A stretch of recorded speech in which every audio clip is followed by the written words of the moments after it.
अभी तक सिर आंखों पे उठाया नहीं। कितनी देर हुई जाती है, जीवन खोया जा रहा है।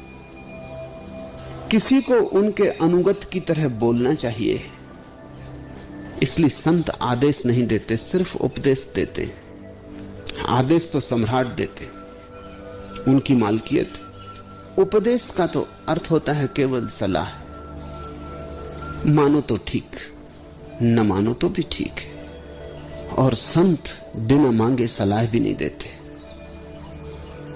बुद्ध का तो नियम था कि जब तक कोई 3 बार न पूछे वो जवाब न देते थे। इसलिए बुद्ध की किताबों को पढ़ना बड़ा मुश्किल हो जाता है, क्योंकि 3 बार आदमी सवाल पूछता है और तब बुद्ध 3 बार जवाब देते। बहुत लंबा हो जाता है, 6 गुना हो जाता है काम। बुद्ध से किसी ने पूछा कि आप 3 बार के लिए क्यों रुकते हैं? बुद्ध ने कहा कि जो मांगता है उसी को मिल सकता है, और 3 बार पूछने का केवल इतना ही प्रयोजन है कि वस्तुतः तुम पूछना ही चाहते हो, ऐसी ही जिज्ञासा से नहीं आ गए हो। तुम्हारे प्राण दांव पे लगे, तभी सलाह दी जा सकती है। लेने वाला तैयार हो तभी दी जा सकती है। लेने वाला आतुर हो तभी दी जा सकती है, लेने वाला प्यासा हो तभी। और पूछा गया कि आप 3 बार फिर उत्तर क्यों देते? बुद्ध ने कहा लेने वाला कितना ही तैयार हो, फिर सोया हुआ है। एक बार में न सुन पाए, शायद दोबारा सुन ले, दोबारा न सुन पाए तो शायद तीसरी बार सुन ले।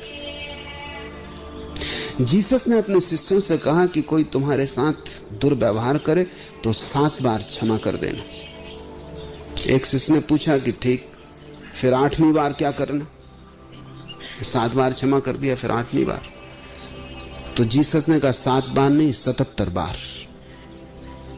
और अगर तुम पूछोगे 78वीं बार क्या करना, तो मैं कहूंगा 777 बार, क्योंकि वो तो बात ही ना हुई। तुम समझे ही नहीं, चूक गए। 7 बार तो सिर्फ प्रतीक है क्षमा कर देने का। क्षमा कर देना ये मतलब है। 7 बार तो इसलिए कह रहे हैं कि तुम्हारा भरोसा नहीं है।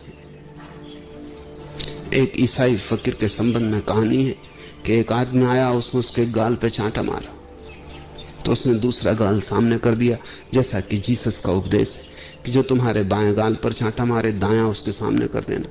वो आदमी भी दुष्ट था, उसने भी जीसस की किताब पढ़ी थी। उसने कहा कि तुम हमको न धोखा दे सको, उसने दाएं गाल पे भी एक चांटा मार दी। जैसे उसने दाएं गाल पे चांटा मारा, वो फकीर झपटा और उस आदमी की छाती पे सवार हो गया। उसने कहा ये तुम क्या करते हो? जीसस को मानने वाले हो कि, और ये तुम क्या कर रहे हो?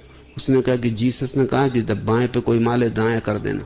अब दाएं पे जब कोई मारे, उसके आगे उन्होंने कुछ कहा भी नहीं, और दाएं के आगे कुछ है भी नहीं।